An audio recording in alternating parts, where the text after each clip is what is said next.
Bueno, hermanos, buenas noches. Bienvenidos. Estamos agradecidos con el Señor porque su gracia nos permite continuar con la exposición de la carta de Pablo a Tito, que hemos venido estudiando. Y hemos dicho que el resultado de la sana doctrina, ¿cuál debe ser? Deben ser vidas santas. Eso es lo que hemos estado aprendiendo, pero claramente aquí surgen algunas preguntas. Por ejemplo, ¿y cómo es esto posible? ¿Realmente es posible? Y si lo es, ¿cómo es posible? ¿Cómo es posible que podamos vivir vidas conforme a la sana doctrina? ¿Es suficiente solamente con leer la palabra? ¿Es suficiente solamente con leer la sana doctrina? ¿O es suficiente solamente con que alguien nos diga cómo debe ser nuestra conducta? Esas son preguntas que podemos hacernos. O incluso podríamos preguntarnos si existen otras razones para que esto sea posible. Bueno, quiero decir lo siguiente: aunque es necesario conocer la sana doctrina, aunque es necesario conocer lo que Dios demanda, aunque es necesaria la oración, aunque es necesario leer y meditar en la palabra, la realidad es que vivir vidas santas no es posible en nuestras propias fuerzas, porque es necesaria la gracia de Dios que se ha manifestado en Cristo. Y es por esto, hermanos, que hoy veremos 4 aspectos de la gracia de Dios en Cristo que nos ayudan y hacen posible que podamos vivir vidas conforme a la sana doctrina. En primer lugar, veremos la gracia de Dios. La gracia de Dios nos salva. En segundo lugar, la gracia de Dios nos enseña. En tercer lugar, la gracia de Dios nos prepara. Y en cuarto lugar, la gracia de Dios nos capacita. Primero, la gracia de Dios nos salva. Segundo, la gracia de Dios nos enseña. Tercero, la gracia de Dios nos prepara. Y cuarto, la gracia de Dios nos capacita. Entonces, por favor, hermanos, vayamos a Tito. Vamos a estar en el capítulo 2, versículos 11 al 14. Y vamos a leer lo que dice la palabra de Dios. Dice lo siguiente, versículo 11. Porque la gracia de Dios se ha manifestado, trayendo salvación a todos los hombres, enseñándonos que negando la impiedad y los deseos mundanos, vivamos en este mundo sobria, justa y piadosamente, aguardando la esperanza bienaventurada y la manifestación de la gloria de nuestro gran Dios y Salvador, Cristo Jesús, quien se dio a sí mismo por nosotros para redimirnos de toda iniquidad y purificar para sí un pueblo para posesión suya, celoso de buenas obras. Oremos, hermanos. Padre, gracias por este tiempo, Señor, que nos concedes, por el privilegio de poder exponer tu palabra, pero también estar expuestos a ella. Te suplicamos que nos guíes en este tiempo, nos dirijas, que me des precisión, Señor, recordando lo que somos, Señor. Soy insuficiente y necesitamos de ti, Señor, y de tu Espíritu para poder entender las maravillas de tu ley, Señor. Dirígenos y ayúdanos a poder ver lo que dice tu palabra, pero especialmente ayúdanos a aplicarlo en nuestra vida. Lo suplicamos en el nombre de Cristo Jesús. Amén. Entonces, hablando un poco del contexto, hermanos, lo que hemos visto, quiero que recordemos algunas cosas. Recordemos que Pablo había dejado a Tito en Creta para que arreglara algunos problemas que había allí en las iglesias precisamente que están en la isla.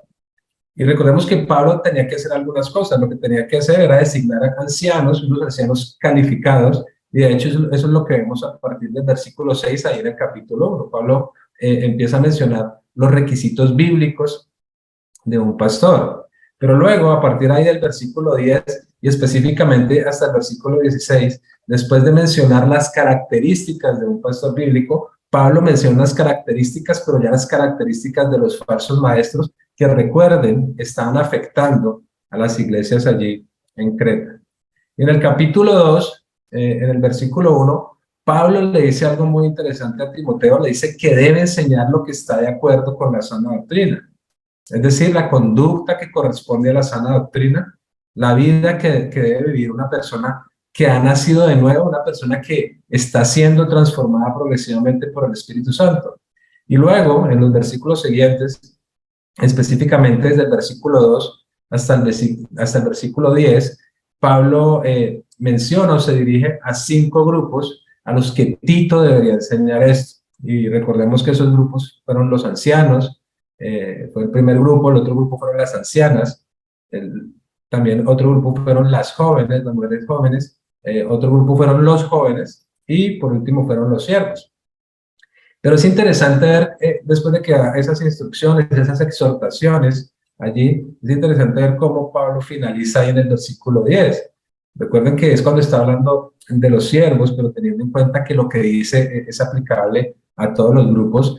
Pablo dice en ese versículo 10, finalizando, después de decir todas las exhortaciones, después de decir cómo deberían vivir su vida de acuerdo a la sana doctrina, dice, para que adornen la doctrina de Dios nuestro Salvador en todo respecto.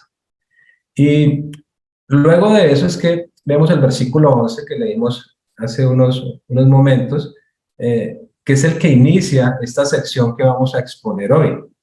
Y es interesante cómo empieza ese versículo. Ese versículo empieza con una conjunción, que es la conjunción porque, la cual conecta las dos secciones. Es decir, la sección que vimos hace un momento, desde el versículo 2 hasta el versículo 10, donde están los imperativos, las exhortaciones, lo que deben hacer cada grupo de personas, y esa sección fue las que estudiamos en las semanas anteriores, y lo está conectando con la sección doctrinal de los versículos 11 y 14, que como dije, veremos hoy. Y noten lo que dice allí el versículo 11, nuevamente, por la gracia de Dios, porque la gracia de Dios, versículo 11, porque la gracia de Dios se ha manifestado trayendo salvación a todos los hombres.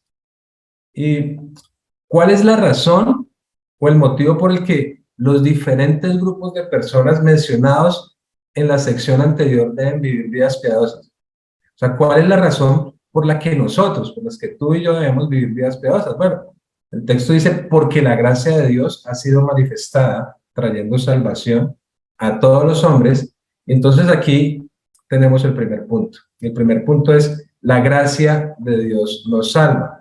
El texto dice, porque la gracia de Dios se ha manifestado. Noten lo que dice allí. Pero aquí surge una pregunta, y aunque puede ser común para todos, yo creo que es importante aclararles, pero ¿qué es la gracia de Dios? ¿Qué es la gracia de Dios? Hablamos de la gracia todo el tiempo, pero ¿qué es la gracia de Dios? Bueno, la gracia de Dios es el favor generoso, pero es el favor generoso de Dios precisamente, y hay una característica especial, porque es un favor generoso, pero de un modo perfecto. ¿Para quiénes? Para aquellos que no lo merecen. Repito, la gracia es el favor generoso de Dios de un modo perfecto. ¿Para quiénes? Para aquellos que no lo merecen. Para aquellos que son pecadores y están bajo sentencia de la condenación divina y que lo único que merecen es el castigo eterno. Pero miremos algunas características de la gracia de Dios. En primer lugar, la gracia de Dios es principalmente y especialmente dirigida hacia su pueblo. Y noten que estoy diciendo principalmente y especialmente dirigida ¿a quién? Hacia su pueblo. Recordemos lo que dice Génesis 6, versículos 7 al 8. Y leo desde el versículo 7. Génesis 6, 7 dice, y el Señor dijo, borraré de la faz de la tierra al hombre que he creado, desde el hombre hasta el ganado, los reptiles y las aves del cielo, porque me pesa haberlos hecho. Pero noten lo que dice el versículo 8. Mas Noé halló gracia ante los ojos del Señor. Fue por gracia que Noé, por la gracia del Señor que Noé sobrevivió. Otra característica es que la gracia de Dios, especialmente en el Nuevo Testamento, es el favor gratuito e inmerecido de Dios. ¿Para qué? Para salvar a los pecadores. Por ejemplo, miremos lo que dice Romanos 3, versículo 24. El texto dice, siendo justificados, ¿cómo? Gratuitamente. ¿Por qué? Por su gracia, por medio de qué? De la redención que es en Cristo Jesús. Pablo en este pasaje está hablando de la gracia salvífica de Dios. Y quiero hacer una aclaración acá, es importante hacer una aclaración. Y es que hay algo que conocemos o que se conoce como gracia común de Dios. Gracia común de Dios, creo que algunos hemos escuchado ese término. Y esa gracia común de Dios no es lo mismo que la gracia salvadora o que la gracia salvífica de Dios. ¿Qué es la gracia común de Dios? La gracia común de Dios podríamos decir que es el cuidado general de Dios. ¿Por quién? Por su creación. Y esta gracia común, por lo menos, trae tres beneficios a toda la humanidad. El primero es que refrena temporalmente el pecado. ¿Y cómo lo hace? Por la conciencia. ¿Por qué? Porque los pecadores entienden la diferencia entre el bien y el mal. En segundo lugar, permite que los no creyentes disfruten de la creación, disfruten de la belleza y la bondad en esta vida. Recuerden que la fuente de toda bondad es el Señor.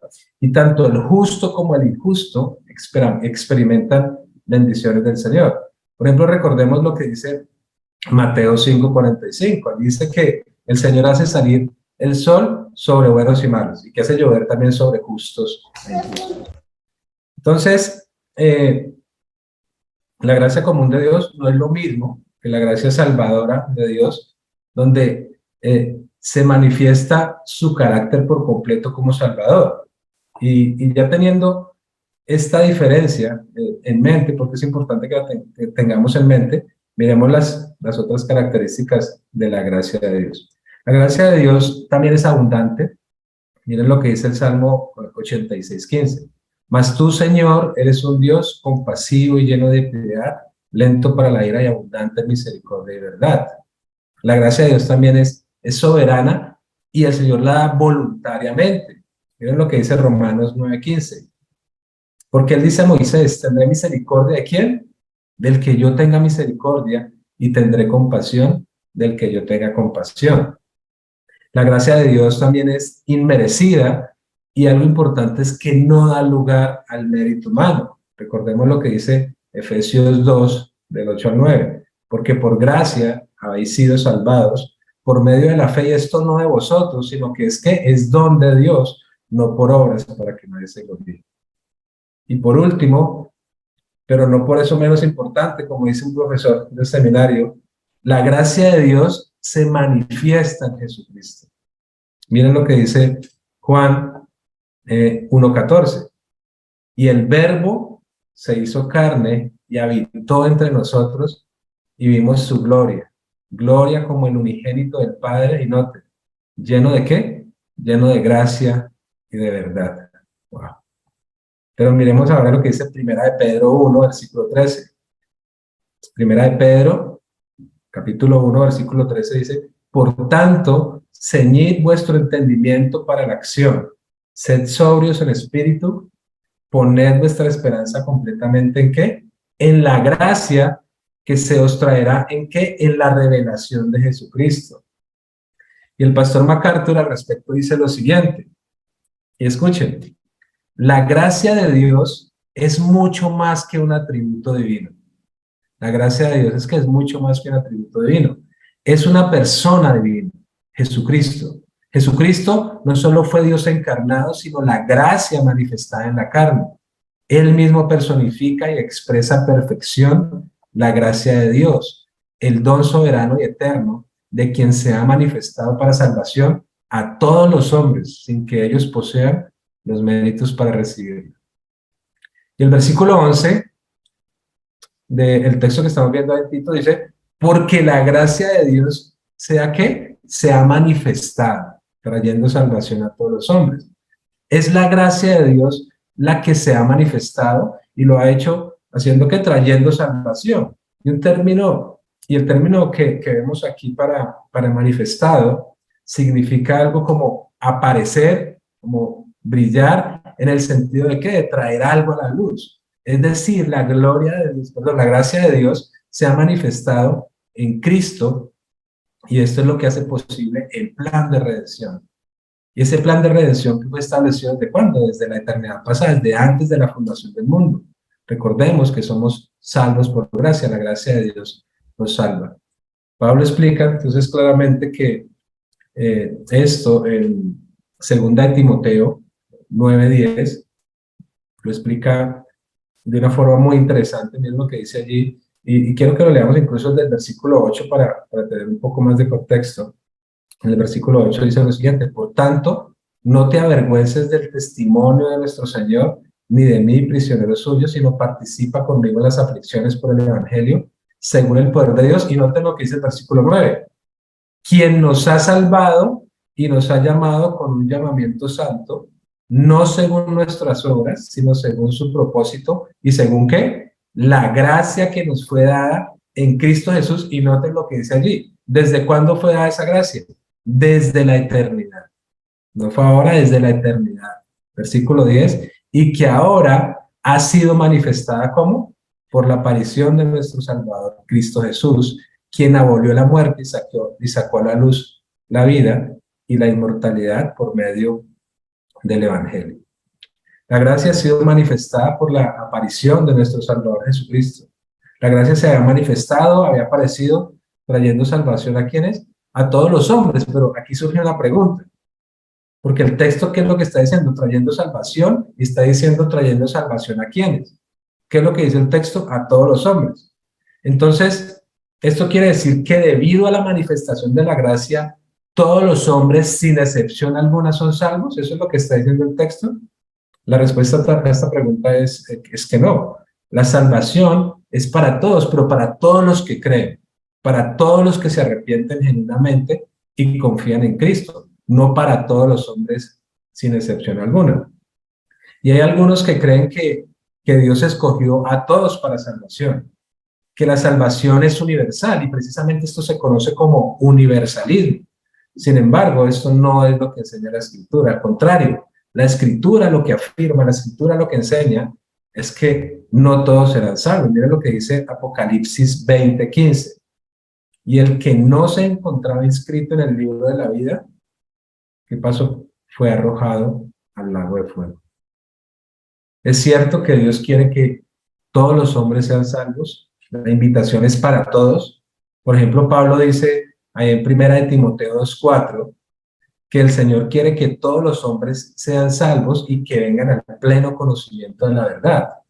Y en 2 Pedro 2:9 dice, el Señor no se tarda en cumplir su promesa, según algunos entienden la tardanza, sino que es paciente para con vosotros, no queriendo que nadie perezca, sino que todos vengan al arrepentimiento.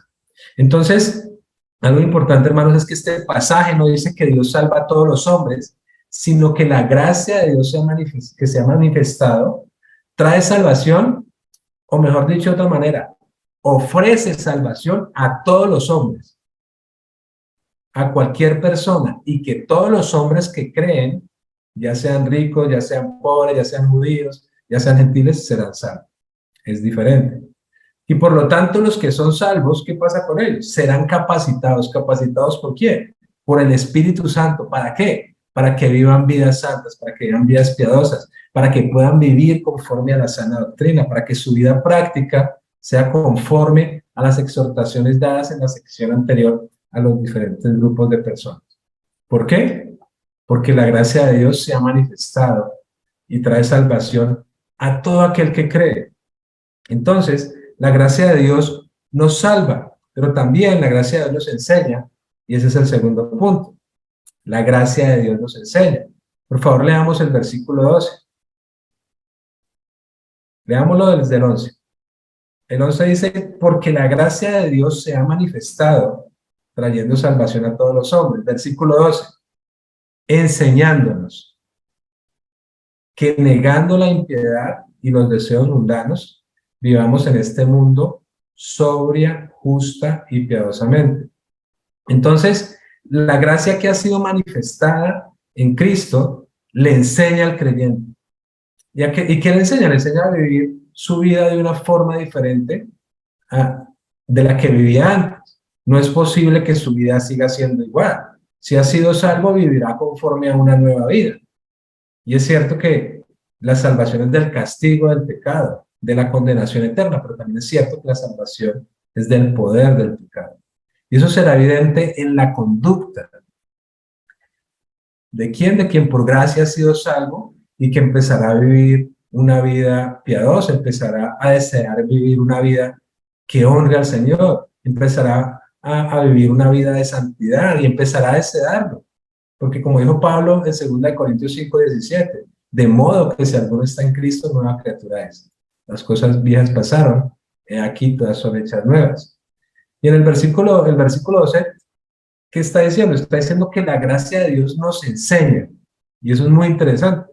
En el texto vemos la palabra enseñándonos. Esa palabra es un verbo que significa precisamente enseñar y disciplinar. También puede significar disciplinar. Aunque aquí se refiere a enseñar, se refiere a guiar, Entonces, la gracia de Dios manifestada en Cristo no solo salva, sino que también enseña, guía, transforma.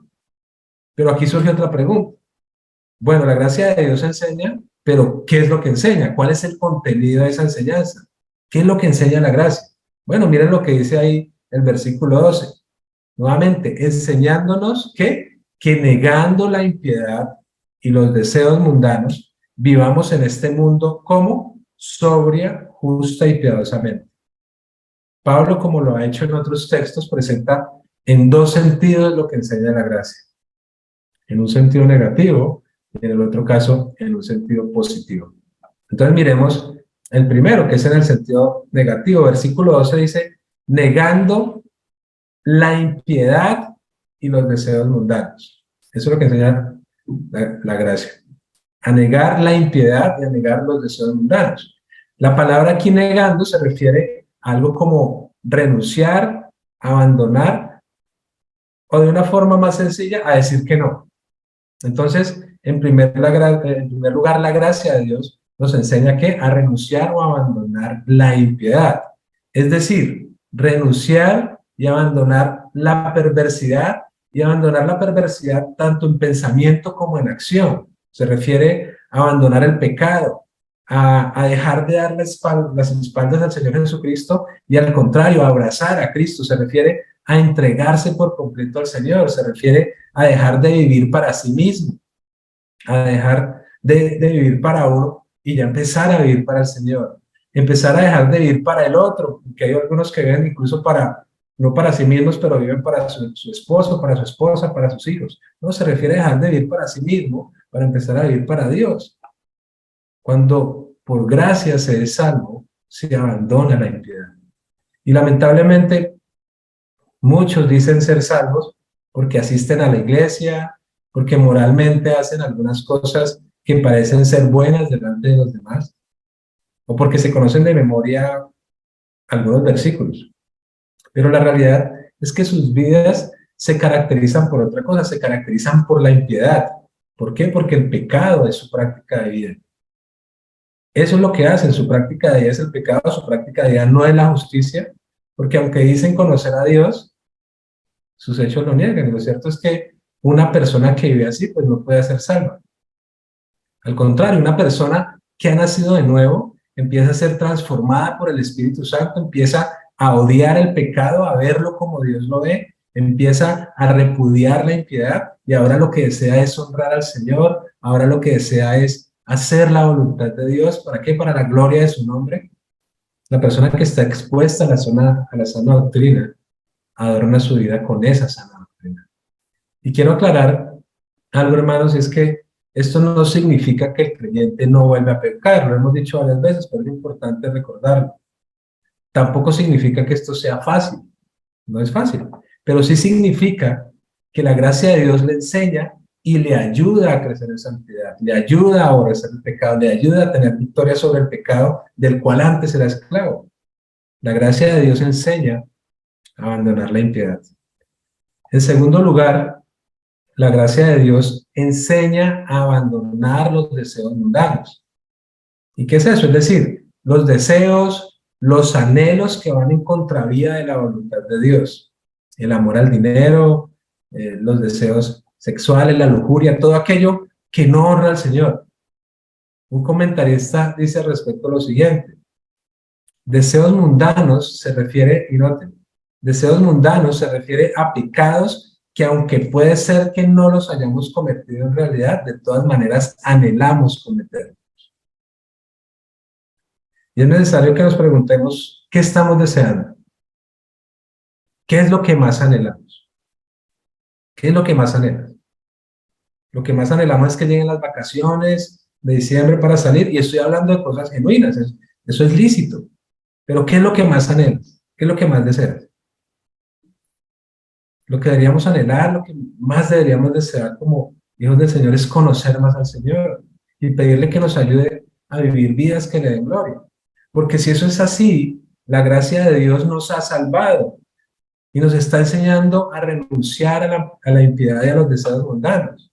Porque por el hecho de ser creyente no significa que desaparezcan por completo los malos deseos y las malas motivaciones. Al contrario, siguen siendo una realidad en nuestra vida, pero es una realidad de la cual debemos estar vigilantes, de la cual debemos estar atentos, luchando frontalmente con el ánimo y la motivación de que la gracia de Dios nos enseña y la gracia de Dios nos ayuda a hacerlo. La santificación es una obra divina, pero también es necesario recordar que debemos ocuparnos de nuestra salvación con temor y temblor.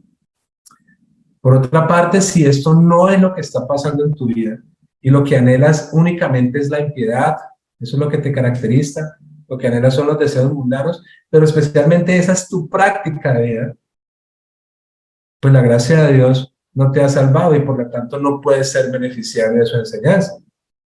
Si probablemente estás asistiendo a la iglesia, pero lo que deseas es la impiedad, si tu comportamiento es solo apariencia de piedad, porque lo único que anhelas son los deseos mundanos y eso es lo que estás viviendo, entonces no eres salvo. Y entonces es necesario que te arrepientas genuinamente y confíes en Jesucristo, quien es la manifestación de la gracia de Dios. Ya vimos lo que enseña la gracia de Dios en sentido negativo, que es negar la impiedad, negar los deseos mundanos. Ahora veamos lo que enseña en sentido positivo. El texto ahí en la parte final del versículo 12 dice, vivamos en este mundo como, y noten lo que dice, sobria, justa y piadosamente. Vivamos en este mundo sobria, justa y piadosamente. Es decir, que la gracia de Dios enseña en sentido positivo la manera en que debemos vivir. Y Pablo utiliza aquí 3 adverbios para indicar lo que caracteriza la vida nueva del creyente. ¿Cómo debe vivir? Sobriamente, justamente y piadosamente. Sobriamente para consigo mismo, justamente para con los demás y piadosamente para con el Señor. Miremos lo primero, sobriamente. Eso es lo primero que está diciendo allí Pablo, que la gracia enseña al creyente a vivir sobriamente. Y recordemos que esta es una palabra clave en esta sección, los que hemos estado ahí estudiando el texto, ahí en el capítulo 2, vemos que ha sido una palabra que se ha repetido varias veces, de hecho, se ha repetido 5 veces y precisamente esta es la 5ª vez que se repite. La sobriedad o la prudencia debe ser una característica de todos los grupos, de los ancianos, de las ancianas, de las jóvenes, de los jóvenes, de los esclavos, pero de los siervos, y ahora dice que debe ser una característica de toda la iglesia. Recordemos que la sobriedad es para consigo mismos, para con nosotros mismos, y se refiere a que alguien que es sensato, a alguien que tiene una característica especial, y lo mencionamos, y es que se caracteriza por el dominio propio. Alguien que puede controlar las pasiones de la carne, alguien que vive conforme a la voluntad de Dios en el poder del Espíritu Santo. Esa es una característica de sobriedad, de tener control. En segundo lugar, la gracia enseña a vivir justamente. Y como dije hace un momento, esto lo podemos relacionar a vivir así, de manera justa para con quién, para con los demás. Esta palabra se refiere a vivir con honradez, con integridad, con rectitud y respeto, es decir, una vida que obedece la palabra de Dios. Esto es importante que lo tengamos en cuenta. Esa es la forma en que los demás nos ven. O sea, hay confianza, damos confianza para los demás, saben que somos honorables, que somos honrados, que somos íntegros, que actuamos con rectitud, con respeto. En tercer lugar, Pablo menciona allí la palabra piadosamente. Y esta palabra se relaciona con Dios. Es decir, se refiere a tener comunión y reverencia con el Señor, con el único Dios verdadero. Vivir piadosamente es un contraste con la impiedad que caracteriza al impío. El impío vive en impiedad, el creyente debe vivir una vida de piedad, una vida que procura glorificar a Dios en todo haciendo su voluntad. No se trata de comportamientos momentáneos, no se trata del comportamiento cada domingo en la iglesia, no se trata de vivir en ciertos lugares así, sino que se trata de hacerlo en todo momento, en todo lugar, en todas circunstancias. Perdón. Se trata de hacerlo en todo lugar, en todo momento, en todas las áreas de nuestra vida, en todos los lugares que se encuentren, procurando hacer cada cosa para agradar al Señor, para honrarle, para glorificarle. Vivir vidas sobrias, vivir vidas justas y piadosas debe ser la evidencia de la salvación del creyente. La gracia de Dios salva, pero también la gracia de Dios enseña al cristiano a vivir conforme a esa salvación. Y es interesante porque eso se convierte en un testimonio ¿de qué? De la obra de Cristo, un testimonio de lo que solamente puede hacer el Señor, salvar y transformar vidas. Qué importante es tener eso en mente. Entonces, hasta ahora hemos dicho que la gracia de Dios nos salva, que la gracia de Dios nos enseña, y en tercer lugar, y como tercer punto, la gracia de Dios nos prepara. Miren lo que dice el versículo 13. Pero antes de que lo leamos, es importante que tengamos en mente algo. Allí dice, la gracia de Dios nos prepara, pero ¿para qué nos prepara? Nos prepara para esperar la venida de Cristo.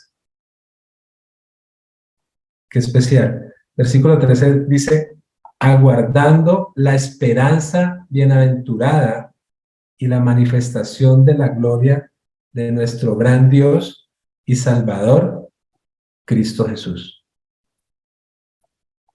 La realidad maravillosa para todos los creyentes, no sé si has pensado en eso, pero es que un día seremos glorificados y seremos semejantes a Cristo. ¿Y saben por qué? Porque lo vamos a ver tal como Él es. Todo creyente aguarda con anhelo, aguarda con una expectativa especial el retorno de Cristo, pero lo espera de tal manera que lo anhela, que lo desea, que ora por eso, ese retorno de Cristo, su manifestación, porque como dice Filipenses 3:20, nuestra ciudadanía está en los cielos, de donde también ansiosamente esperamos a un Salvador, el Señor Jesucristo. Y es interesante ver que la palabra que se traduce aquí como aguardando significa esperar, pero se refiere a esperar y se refiere a esperar con una expectativa no momentánea, sino con una expectativa constante, pero a la vez segura. O sea, sabemos que va a pasar, sabemos que va a suceder y tenemos esa expectativa y tenemos ese anhelo. Ahora, ¿qué es lo que se aguarda? ¿Qué es lo que se espera? Noten lo que dice el texto. Lo que se espera, lo que se aguarda es la esperanza bienaventurada. Y noten que no es cualquier esperanza. Es una esperanza, pero es una esperanza bienaventurada. Es la esperanza bienaventurada de quienes, de todos los creyentes. La palabra bienaventurada también se puede traducir como feliz o como dichosa. Entonces, dicho de otra manera, los creyentes aguardan o esperan el cumplimiento de la esperanza dichosa, de la venida gloriosa de Jesucristo. Ahora noten cómo continúa el texto ahí en el versículo 13. El texto dice, y la manifestación de la gloria de nuestro gran Dios y Salvador, Cristo Jesús. Y aquí hay algo interesante, porque en el versículo 11 vimos que la gracia de Dios se ha manifestado. ¿Y a qué se está refiriendo eso? Se está refiriendo a la primera venida de Cristo. Y allí una característica especial, porque se caracterizó precisamente por la gracia. Pero ahora, aquí en el versículo 13, dice, y la manifestación de la gloria de nuestro gran Dios, refiriéndose a qué? A la segunda venida de Cristo. Y esa segunda venida de Cristo se caracteriza por la gloria.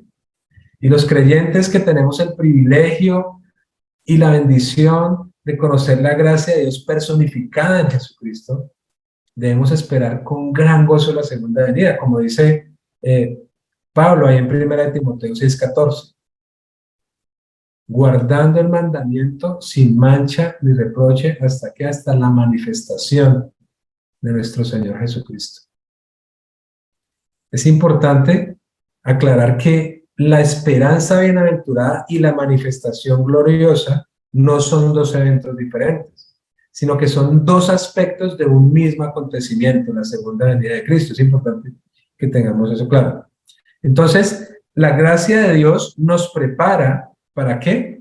Para esperar la venida de Cristo. Nos motiva, además, a vivir vidas santas, expectantes a esa venida. Nos anima a perseverar, nos anima a ocuparnos de nuestra salvación con temor y temblor. Cuando recordamos que Cristo vendrá otra vez, que estaremos con Él, que seremos como es Él, porque lo veremos tal como es, entonces anhelaremos que Cristo venga. Esa tiene que ser la realidad en la vida del creyente. Y eso es una pregunta, hermano, que te debes hacer.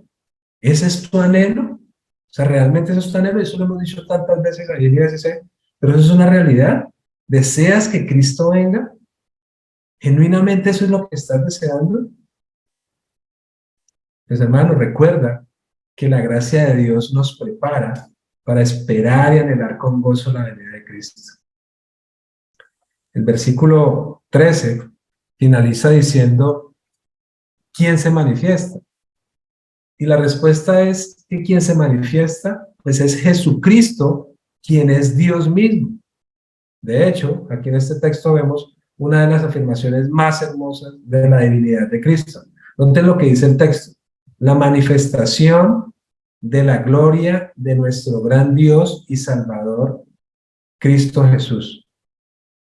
Pero aunque este texto dice esto, hay algunos que afirman lo contrario. Algunos dicen que aquí en este texto no se está hablando de una sola persona, sino que se está hablando de dos personas.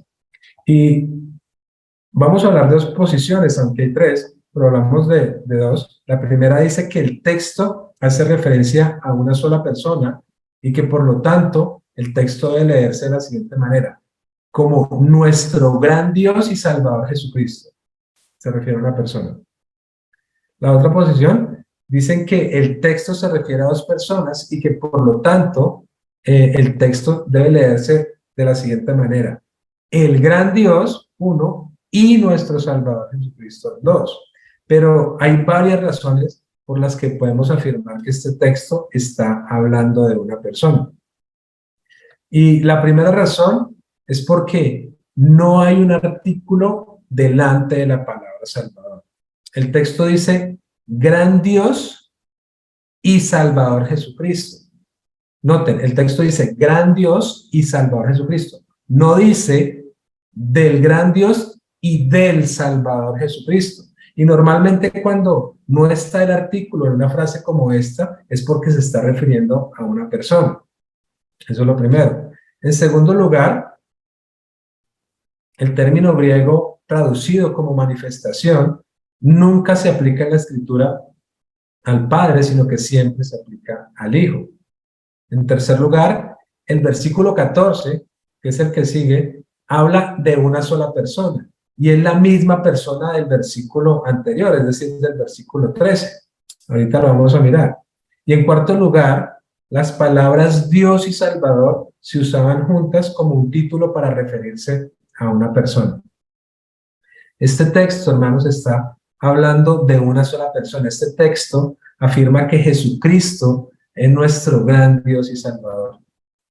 Entonces, hemos dicho que la gracia de Dios nos salva, hemos dicho que la gracia de Dios nos enseña, que la gracia de Dios nos prepara para esperar la venida de Cristo y nos motiva a vivir vidas santas, y en cuarto lugar, la gracia de Dios nos capacita para buenas obras. Miren lo que dice el versículo 14.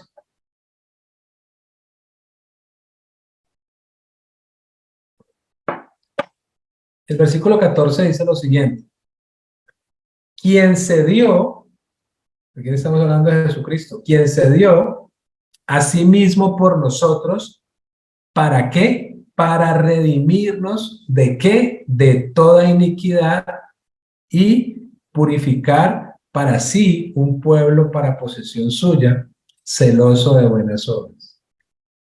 Aunque el versículo 11 habla de la salvación y el versículo 12 está hablando de los resultados que produce esta salvación en la vida del creyente, no hay una referencia específica específicamente a la obra del Señor.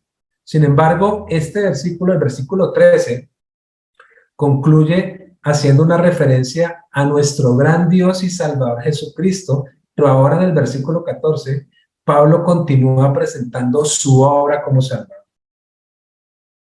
Y es interesante porque estamos hablando de la obra de Cristo, estamos hablando de la obra del Señor como Salvador, que al entregarse por nosotros, proporcionando de esta manera la base para la salvación que se menciona en los versículos anteriores y a la vez presenta los resultados que produce esta realidad en la vida de los creyentes. Y de esta manera también proporciona la base para la enseñanza eficaz de lo que Pablo habló anteriormente a Tito. ¿Qué es lo que acabo de decir? ¿Qué es lo que estoy diciendo? Lo voy a decir de otra manera. Este pasaje nos explica cómo Cristo realizó su obra de salvación y cuál fue el propósito de esta obra. Que su pueblo fuera liberado de la esclavitud del pecado y entonces, al ser transformados, pudieran vivir vidas santas, pudieran vivir vidas conforme a la sana doctrina. Este pasaje empieza hablando de Jesucristo, quien se dio a sí mismo por nosotros, el mismo Dios encarnado, el mismo Dios que voluntariamente se entregó y dio su vida por nosotros. El Señor Jesucristo mismo dijo ahí en Marcos 10:45, porque ni aún el Hijo del Hombre vino para ser servido, sino para servir. ¿Y para qué? Para dar su vida en rescate por muchos. Qué maravilloso, hermanos, es ver la obra de Cristo. Qué maravilloso es ver a nuestro buen pastor que da su vida por sus ovejas. Pero qué maravilloso es ser una oveja de nuestro pastor. Qué maravilloso es ser un hijo del Señor. Y eso debería ser suficiente para hacer que nos postremos en la adoración y que procuremos vivir vidas santas cada día. El Señor Jesucristo es nuestro sustituto. Él murió en nuestro lugar, pagó el precio que nosotros debíamos haber pagado. Qué maravilloso, qué glorioso intercambio, qué gracia más sublime, qué amor más incomparable. Es necesario que cada día nos recordemos esto, es necesario que cada día nos prediquemos el Evangelio. Esto nos debe llevar a adorar al Señor, nos debe llevar a vivir vidas santas, a vivir vidas que le den honra y gloria al Señor.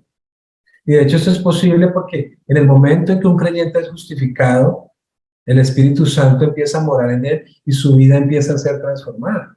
Y empieza a ser transformada a la imagen de Cristo. Tengamos en mente que la vida cristiana no es difícil, sino que la vida cristiana es imposible y que solo es posible por la obra de Cristo y por el poder del Espíritu Santo que santifica. Ahora, la obra de Cristo no tiene un solo propósito, no tiene una sola finalidad, sino dos, y es interesante lo que dice este texto. El texto nos dice cuáles son esas dos finalidades. Noten lo que dice. El versículo 14 nuevamente. Quien se dio a sí mismo por nosotros, ¿para qué? En primer lugar, para redimirnos de toda iniquidad. Y en segundo lugar, y purificar para sí un pueblo para posesión suya, celoso de las obras. Miremos el primer propósito, la primera finalidad. ¿Para qué? Para redimirnos de toda iniquidad. La palabra aquí usada para redimirnos significa liberar o rescatar. Y noten que dice liberar, rescatar ¿de qué? De toda iniquidad. Es decir, de la infracción de la ley, del pecado, de los deseos de la carne. Y es interesante ver que este pasaje tiene relación con algunos pasajes del Antiguo Testamento. Por ejemplo, miren lo que dice el Salmo 130, versículo 7 al versículo 8. Salmo 130, 7 al 8, dice: Oh Israel, espera en el Señor, porque en el Señor hay misericordia, y en él hay abundante redención. Versículo 8, noten: Él redimirá a Israel de todas sus iniquidades. Y como leímos hace un momento ahí en Marcos 10:45, vimos que Cristo dio su vida en rescate por muchos. Cristo se ofreció como rescate, ¿para qué? Para liberar a su pueblo de la esclavitud al pecado. Entonces, primero, el primer propósito es que nos redime, o para redimirnos de toda iniquidad. Y en segundo lugar, el segundo propósito es la purificación. Note lo que dice el texto. Y purificar para sí un pueblo para posesión suya, celoso de buenas obras. Y este es el segundo propósito. Purificar a su pueblo. ¿Para qué? Para que crezca en santidad. Y estas palabras también reflejan algunos pasajes del Antiguo Testamento. Por ejemplo, miren lo que dice Éxodo 19, versículos 5 al 6.